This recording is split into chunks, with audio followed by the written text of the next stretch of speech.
Boa noite. Vamos esperar aqui. Boa noite para nossa 8ª aula.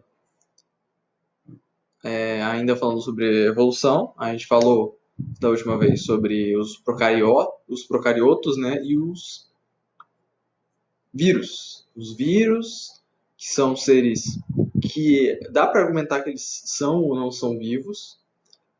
Tem as bactérias, que são, sim, seres vivos, e as arqueias. A gente falou sobre eles. Agora vamos falar para os eucarióticos. Eu expliquei na aula 6 sobre a origem dos eucarióticos, né? Não foi só uma evolução comum, né, de um ser foi evoluindo e virou um eucarioto. Não, foi uma fusão entre uma arqueia e uma bactéria, uma coisa bem incomum. Isso aconteceu algumas vezes na história da natureza. No caso, a teoria endossimbiótica. E vamos lá falar sobre os eucariotos. Aliás, vocês já tiveram uma aula sobre as algas? Não sei se foi na parte C, não, na parte A ou na parte B, não lembro, acho que foi a parte B mesmo. Então, eu vou pular as algas, vou comentá-la brevemente, porque as algas você já tem conhecimento. Eu só vou incluir elas aqui quando estiver falando sobre os protozoários. Estranho. Não tá indo. Aí, protozoários e fungos. Primeiros protozoários são grupos de seres vivos eucarióticos, heterotróficos. Os autotróficos também existem, só que da parte das algas, que já foi explicado. São unicelulares, os protozoários, inclui diversos grupos de eucariotos e muitas vezes não tendo um parentesco real entre si. E às vezes eles têm um parentesco maior com plantas, com fungos e animais do que com outros protozoários. Ou seja, esse não é um grupo natural, não é um grupo monofilético, na verdade é um grupo parafilético. Porque existem vários filos, por exemplo, imagina esse aqui, são os vários filos, né, de procarioto, de protozoários. Esse aqui, um desses aqui, imagina um mindinho, são os animais. Esses procarióticos, esses protozoários aqui, são mais próximos dos animais do que desses protozoários. E agora, como é que fica? Os animais agora são protozoários? Enfim, tem as resoluções, tudo bem. É só para entender que eles são um grupo bem diversificado e a nossa taxonomia não reflete muito bem isso. Foram deles que surgiram as algas, os fungos e os animais, e também as plantas, consequentemente, né, das algas. E, apesar de serem unicelulares e heterotróficos, eles possuem uma incrível variedade de modos de vida, sendo uns de vida livre, se alimentando de bactérias, algas e outros seres, como endoparasitas, até mesmo intercelulares, alguns não são. Anatomia. Esse aqui eu estou pegando de um ciliado, porque ele tem várias características que são representantes de vários outros grupos também, só que os ciliados são mais complexos em questão de organelas. Assim, obviamente, eles vão ter o complexo Golgi, o retículo plasmático, mitocôndria. Eu estou colocando as coisas que ele tem de especial. Vacúolo contrátil, uma coisa que só protozoários e algumas algas possuem. Esse vacúolo ele serve para fazer a osmorregulação. Quer dizer que, assim, nós temos dentro das nossas células uma quantidade, uma salinidade. Não só de sal de cozinha, né, o cloreto de sódio, mas uma quantidade de partículas dispersas dentro do líquido. Quando ele vai para a água, tem uma coisa diferente. A não ser que seja uma água mais salinizada, uma água mais salobra. Agora, protozoários de vida livre que vivem em ambiente de água doce, eles utilizam esse vacúolo contrátil para ficar expulsando a água, para eles não incharem e explodirem, romperem, né, fazer um problema. porque já que eles têm uma concentração mais alta de coisa, de sais dentro deles do que tem na água, a água tende a entrar nele para diluir.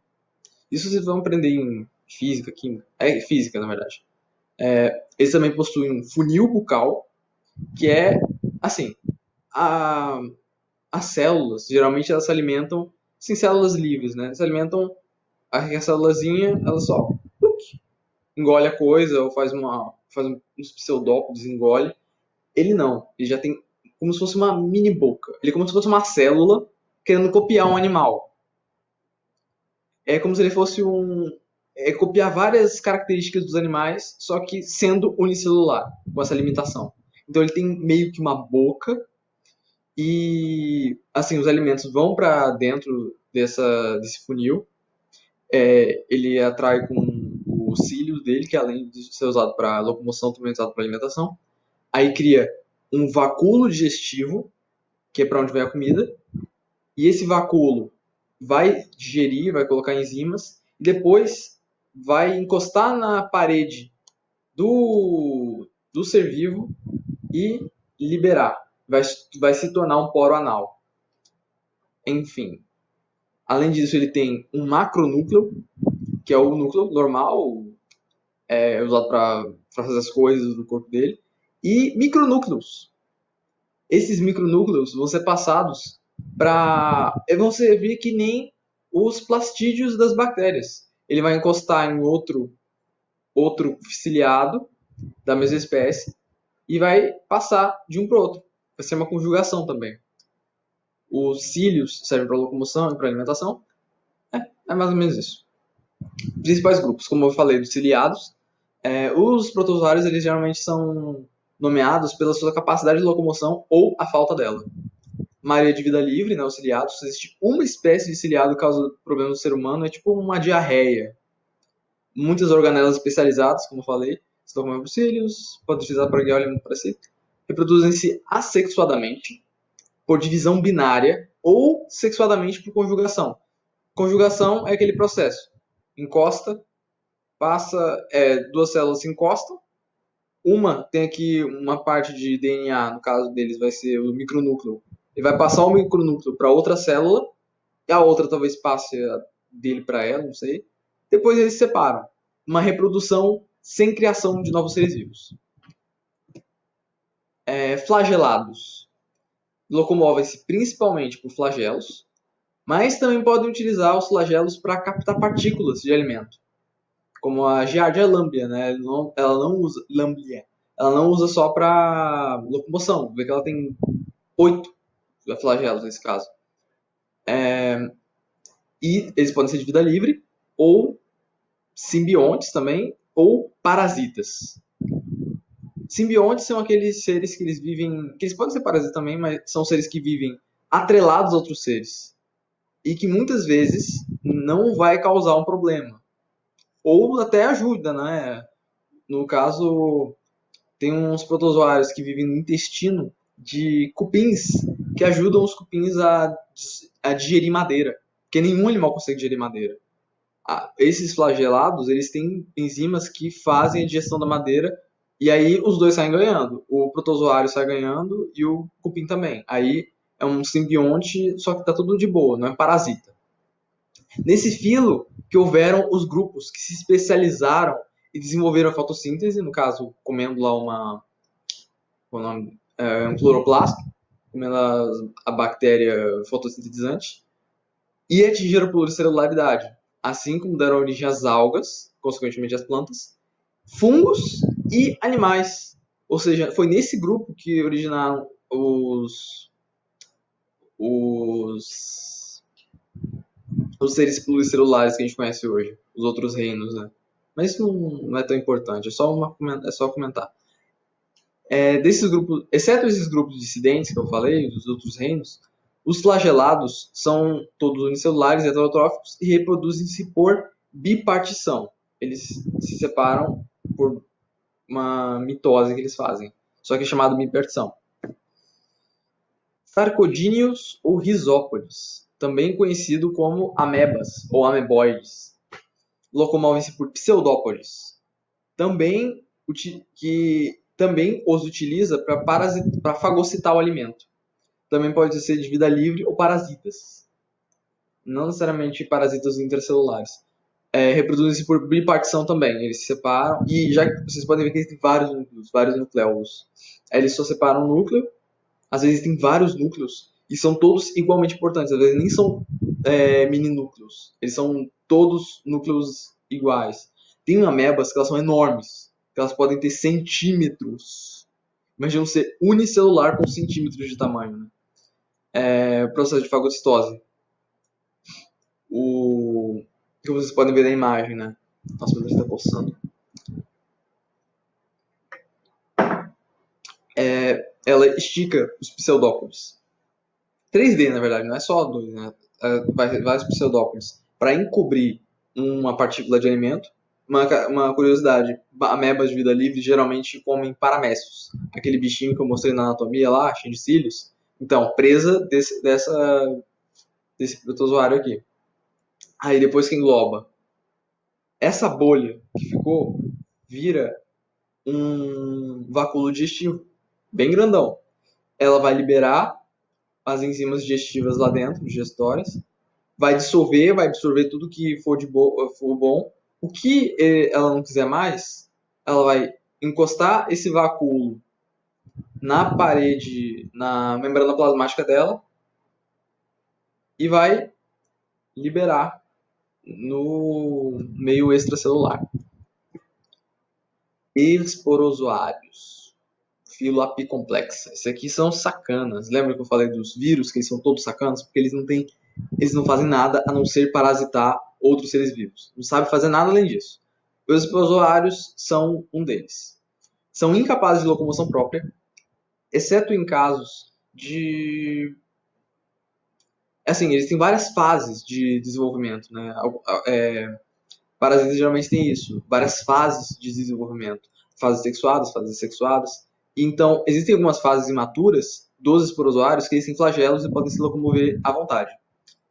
A reprodução é por... São todos parasitas intracelulares. A reprodução é por divisão assexual múltipla. Ou seja, tem um aqui que ele se autofertiliza, sei lá, e vai sair vários desse aqui. Ou... e também por conjugação, né? Vai encostar na parte da sexuada. E, além disso, tem difusão. Que eles, por exemplo, o esporozoário, eles são seres unicelulares. Isso que é incrível. Seres unicelulares. Eles produzem um gameta feminino e um gameta masculino que se fundem e vão fazer vários outros. Isso é uma coisa muito interessante, porque nós que produzimos gametas femininos e masculinos, beleza, nós somos pluricelulares, mas eles não, eles se transformam em gametas para poder fazer essa fecundação. Eles são extremamente compactos. Como vocês podem ver, o núcleo deles é bem grande em relação ao corpo, o tamanho do resto do corpo, da célula. E ele só tem uma mitocôndria, um retículo endoplasmático e um complexo Golgi. Eles são muito compactos. Eles... Parasitas são assim, né? Parasitas intracelulares, pior ainda. Os vírus, por exemplo, não tem nada. Eles só têm material genético. E alguns nem isso tem, né? Que é só o RNA. Aí eles transformam em DNA depois, quando entra na célula. Assim, eles são bem econômicos. Não gastam nada. Em sua porção apical, eles possuem um anel apical com microtúbulos e enzimas especiais feitas para penetrar na célula hospedeira. Por isso que é apicomplexo, né? Parece um pico. Principais doenças. A maioria vão ser do apicomplexo, porque eles são especializados só em parasitar. Mas vão ter outros grupos também. A amebíase é causada por uma ameba, por exemplo. Um sarcodínio chamado entamoeba histolítica. Afeta o intestino grosso, causa diarreia intensa, podendo haver sangue, febre, cólicas e calafrios. É transmitido por água, alimentos contaminados e é agravada pela falta de saneamento básico. Boa parte dessas doenças, elas realmente são causadas por falta de saneamento básico, falta de infraestrutura, problemas que são evitáveis e basta ter investimento. Giardíase outro que ao invés de ser o grosso, é o delgado, causa diarreia intensa, desidratação, febre, cólica, calafrios, que nem a amebíase. E é transmitida, além de água e elementos contaminados, ainda é pelo contato sexual. Tricomoníase, que é uma DST, nesse caso, causada pelo flagelado, amebíase é um de sacodinho. A giardíase e a tricomoníase já são flagelados. Aí o tricomonas vaginalis, que causa a tricomoníase, afeta a vagina, causando corrimento excessivo, prurido, e pode ser evitado usando camisinha. A camisinha é o único método contraceptivo que impede DSTs. Nenhum outro faz esse processo. Aqui, só os apicomplexos, só os sporozoários, que aliás são as doenças mais horríveis entre essas que eu estou falando. Toxoplasmose, causada pelo Toxoplasma gondii. Em pessoas normais, tipo adultos, quando você pega a toxoplasmose, você não vai ter nenhum sintoma muito óbvio. Às vezes uma mudança de comportamento, porque ele afeta o cérebro e o comportamento cerebral mesmo, nosso bizarro, e também outros órgãos, mas bem pouca coisa. Em pessoas que têm AIDS ou pessoas que têm sintoma, uma imunidade baixa, vai causar sintomas bem graves e é multifatorial, é multissistêmico, vai atingir vários sistemas, sistema nervoso, sistema gestório, um monte de coisa. Em grávidas, o Toxoplasma gondii vai afetar o feto, o embrião. Pode causar hidrocefalia e outras deformidades, cegueira também, bem tenso. De onde ele é transmitido? Fezes de gatos. Os bichanos, eles são o hospedeiro. Qual é o nome? Que dizem? É o hospedeiro oficial. Peraí. Tribo de gato, fezes, animal contaminado. Definitivo, isso aí, definitivo. É o hospedeiro definitivo, ou seja, nós somos o hospedeiro intermediário.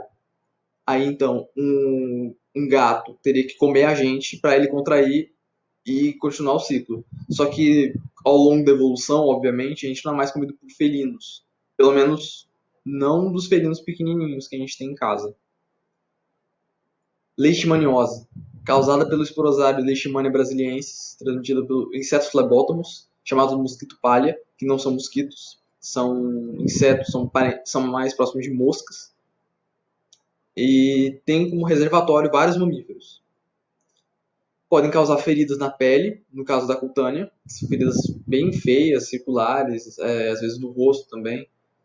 Mas pode ter o caso da visceral, que causa febre irregular, anemia, palidez, falta de apetite, inchaço no abdômen por causa do aumento do fígado e baço. A prevenção é combater o inseto transmissor e possui tratamento. Malária. A malária é simplesmente a doença das que eu estou citando aqui, que é a que causa mais mortes em geral. Ela causa, em 2015, causou 718 mil, não, mais de 700 mil mortes, 90% na África. É causada por esporozoário do gênero Plasmodium, transmitida pelo mosquito Anopheles, afeta o fígado e as hemácias. Os sintomas são febre terçã, que a cada 48 horas você sente uma febre bem intensa, além de outros sintomas, como vômito e dores de cabeça.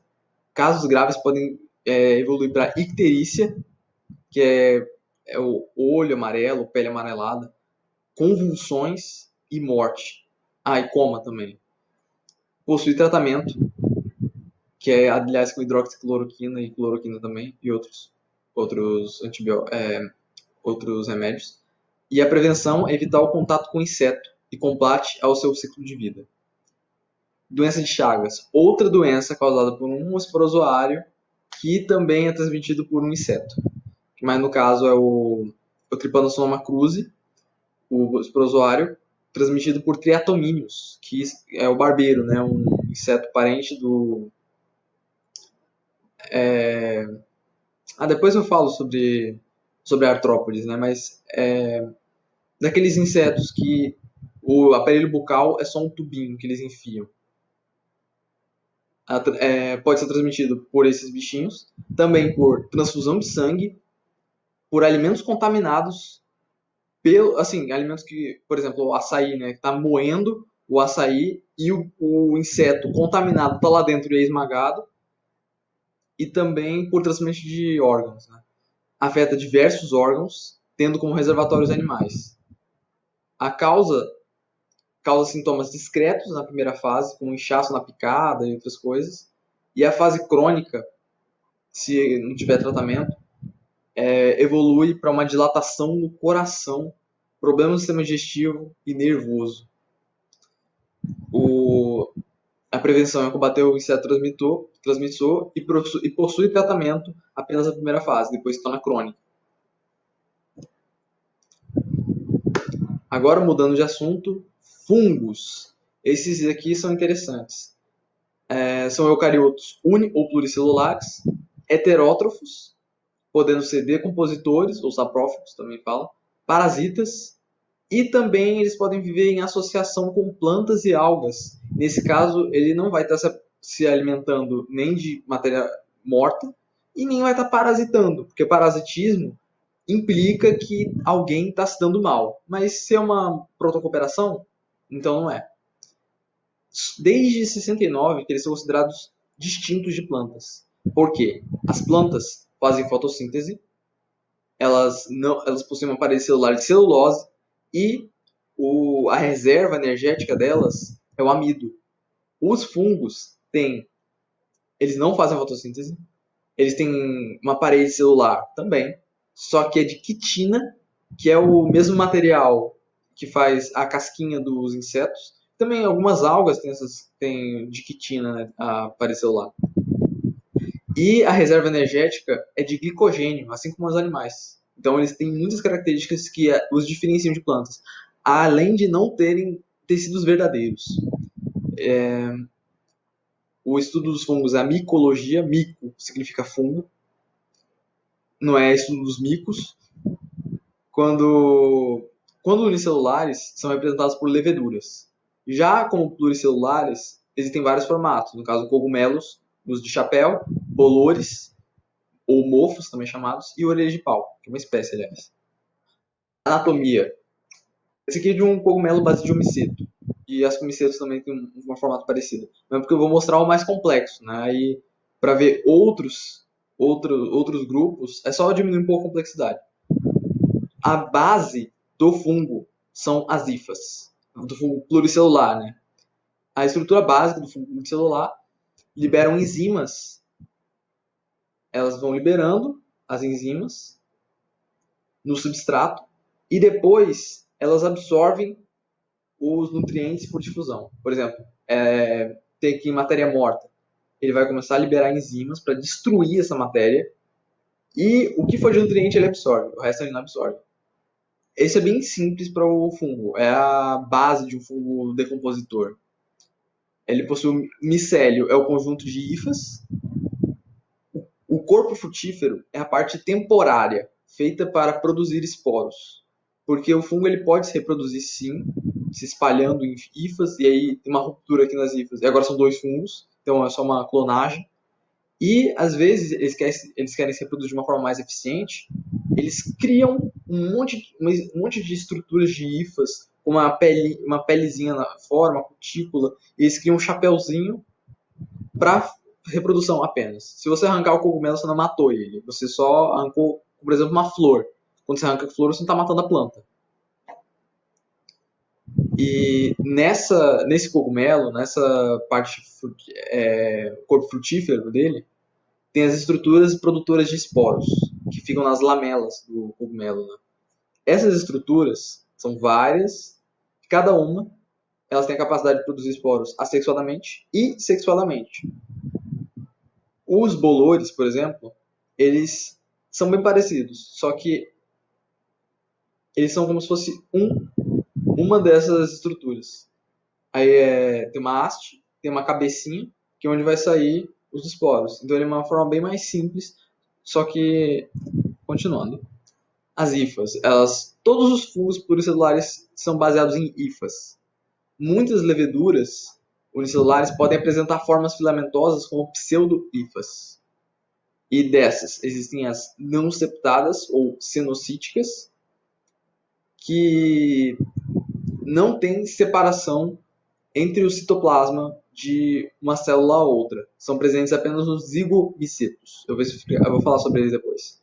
É como se fosse uma célula gigante que vai, e tem vários núcleos. E não tem separação entre elas. Mas é considerado, sim, várias células, só que não tem separação óbvia. E tem as septadas, que é a maioria dos outros grupos, que há separação entre citoplasma das células por paredes celulares, que é de quitina, aliás. São presentes nos restantes dos fungos. Nutrição do fungo. São heterotróficos, todos eles. Os que se alimentam por decomposição, eles liberam enzimas no substrato, chamadas exoenzimas, que por eles jogarem essas enzimas ao ambiente, ocorre a digestão extracelular. É como se tivesse vomitado em cima da minha comida e depois eu vou absorver. É chamada de digestão extracorpórea, na verdade. E os nutrientes são passados de célula a célula. O fungo, né, as hifas estão aqui, liberou as enzimas, absorveu, e aí os nutrientes vão sendo passados de célula a célula, célula a célula, célula a célula, célula a célula. Já que eles são os fungos são até chamados de micro-organismos, mesmo nos grandões, porque a parte real deles é microscópica. As hifas elas são invisíveis, elas são feitas de células individuais, que vão fazendo um fiozinho. Então, esses são os saprófagos, que se alimentam por decomposição. Tem os parasitas, que eles não precisam liberar tantas enzimas, às vezes, eles só vão absorvendo. Ou eles jogam enzimas, sim, só que em seres vivos, e aí vai estar destruindo os órgãos, os tecidos deles. E os parasitas, eles causam doenças chamadas micoses. Ose, doença, mico, fungo. E também tem os mutualistas, que eles vivem em associação mutualística com algas, no caso os líquens, que é essa fusão, ou raízes de plantas, chamadas micorrizas. Mico, fungo, risas, raízes. Reprodução dos fungos.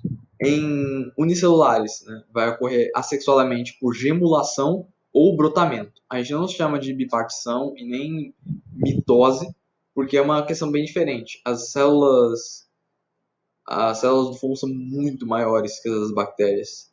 Então, ao invés de separar no meio e fazer assim, eles fazem a separação, né, do DNA, eles duplicam tudo, e eles vão criando um bebezinho assim que vai aumentando, aumentando, aumentando, aumentando.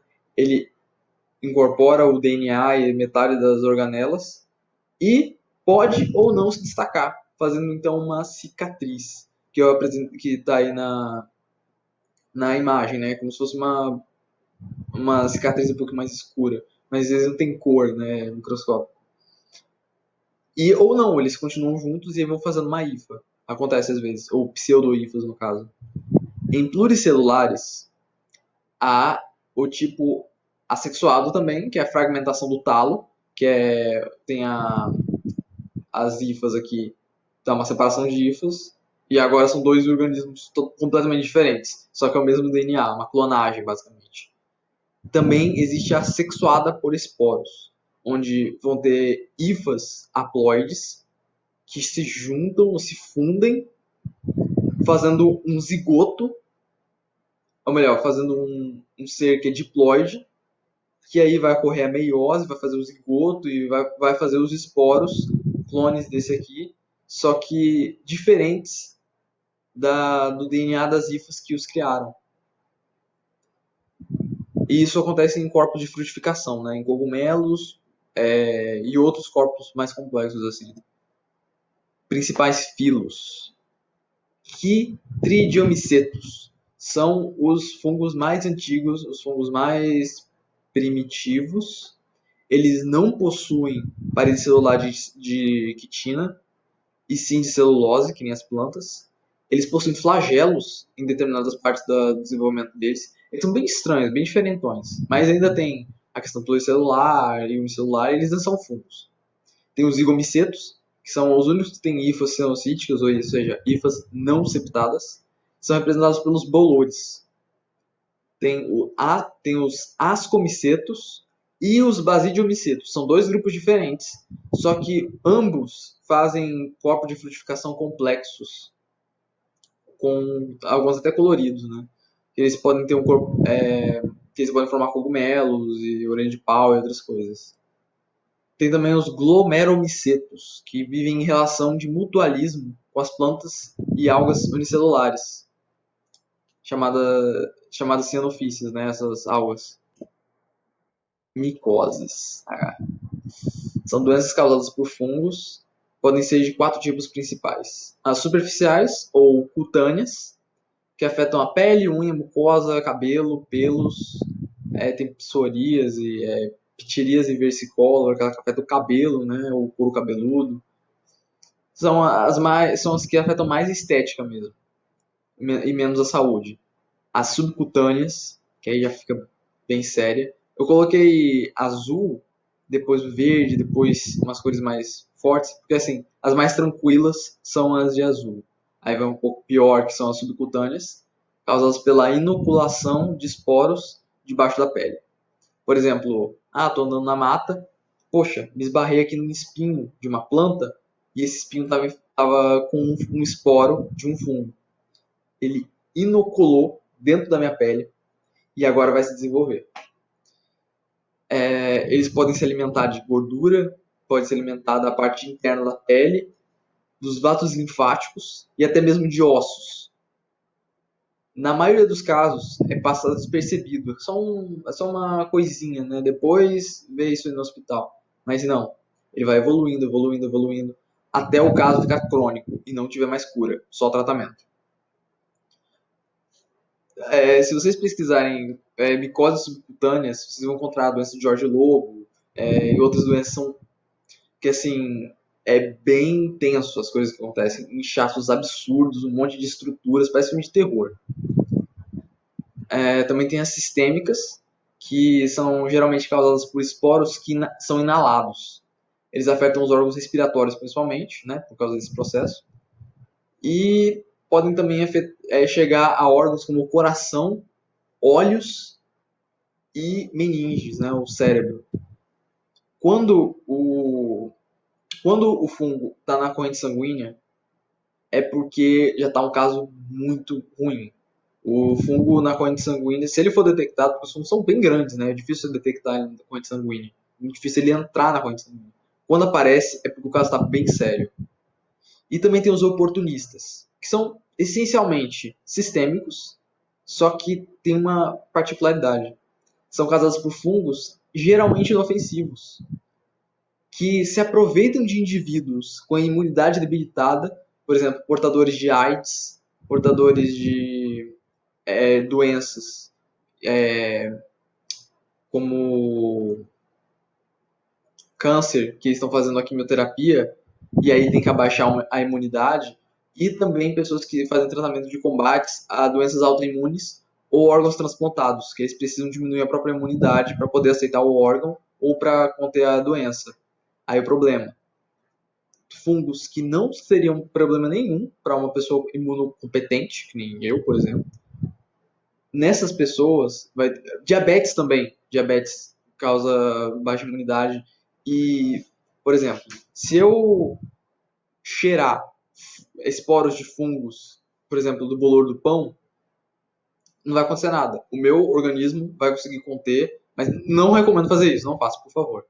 Numa pessoa que tem diabetes, pode se desenvolver no rosto e vai evoluindo, evoluindo, pode virar uma sistêmica. E, no caso, vai ser chamada uma sistêmica oportunista. Micoses comuns, nesse caso só as cutâneas.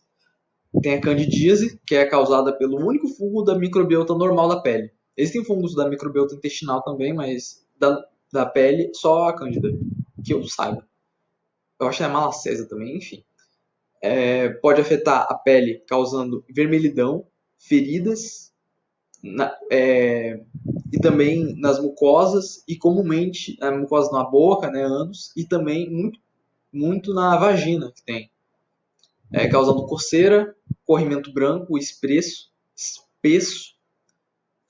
ardência na região da vulva, e a prevenção é evitar uma umidade na região, higiene e hábitos de vida saudáveis. Estresse pode causar problemas até assim emocionais, podem causar distúrbios emocionais, de hormônio também podem causar.